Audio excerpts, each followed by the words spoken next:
Hey guys, this is Dr. Hub. In case you haven't subscribed, please do subscribe. This is a concise, well-crafted summary and it highlights only the important keywords.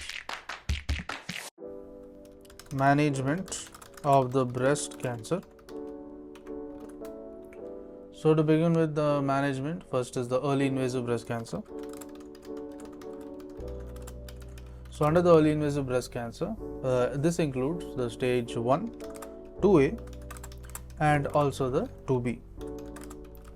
So this includes a preferred approach, which is the breast conservative surgery. It is known as the BCS, along with the axillary lymph node sampling. This is the sentinel lymph node biopsy plus the SLNB and the post-operative radiotherapy, POR. There is a simple mastectomy, that is a total mastectomy for contraindications to the BCS. Adjuvant chemotherapy is indicated in case the tumor size is greater. It is greater than 1 centimeters and lymph node positivity and the size of greater than 0.5 with the adverse prognostic factors. The chemotherapy can be a neoadjuvant or adjuvant. So it can be neoadjuvant or it can be adjuvant as well. Now let's look at the locally advanced breast cancer. So by locally advanced, we refer to the 3 divisions, that is 3A, B and C. So the pre-surgery chemotherapy, that is a neoadjuvant, to the downgrade the malignancy. So pre-surgery you have a chemotherapy which is done to downgrade the malignancy, and then there is also a modified radical mastectomy. This is known as a MRM.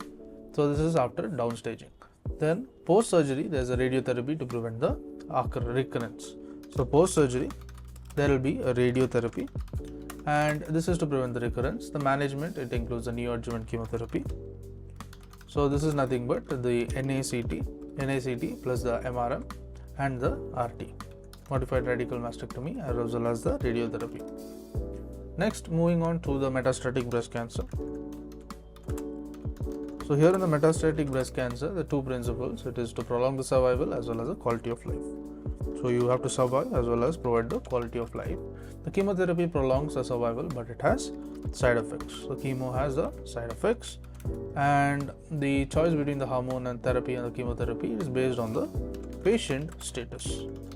The hormone therapy is preferred for the ER and the PR positive, and it is asymptomatic visceral or the bony soft tissue metastasis. So it is a bony soft tissue metastasis. So chemotherapy is considered for the ER PR negative and the symptomatic visceral metastasis or the hormone refractory tumors.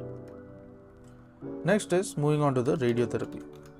Radiotherapy indications is that it includes the BCS, that is the breast conservation theory, the locally advanced breast cancer, that is the LABC. Next is the metastasis. So metastasis. So this metastasis is to 4 or more lymph nodes, and the margin is positive after the mastectomy. Next is what are the chemotherapy regimens.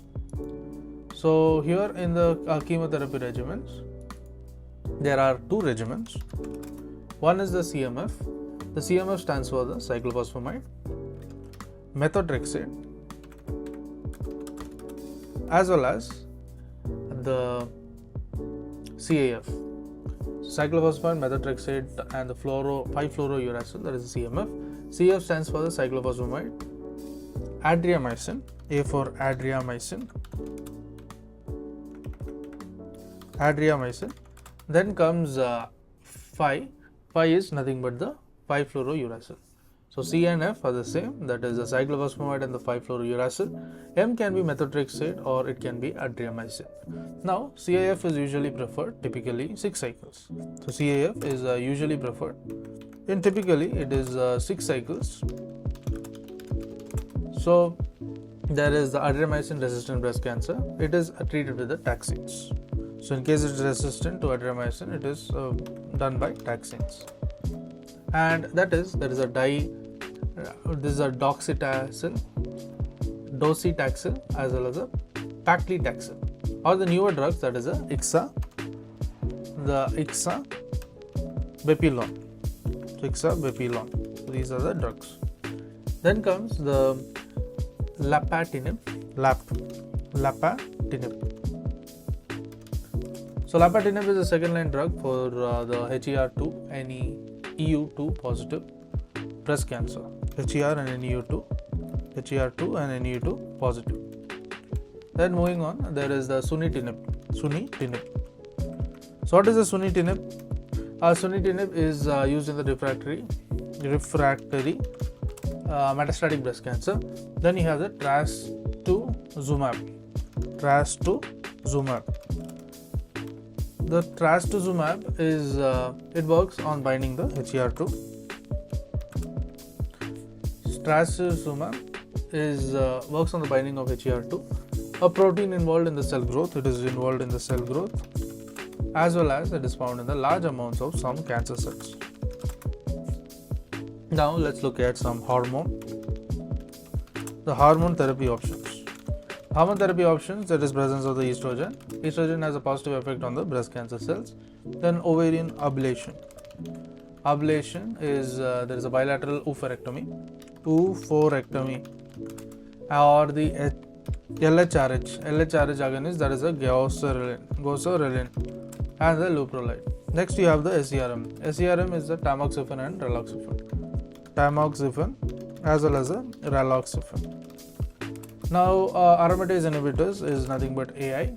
So aromatase inhibitors is the postmenopausal. It includes there is a non-steroidal, that is a letrozole, anastrozole. It's non-steroidal, letrozole. Then you have anastrozole. Then you have the steroidal. In case of steroidal, it can be exemestane. So exemestane. Anti-estrogens. The anti-estrogens, it includes a fulvestrant. Now what about the progestins? The progestins, it includes the megestrol and also the MDPA. So megestrol and MDPA, it forms the progestins. Anti-estrogens, it includes the fulvestrant. Now let's look at the hormonal therapy.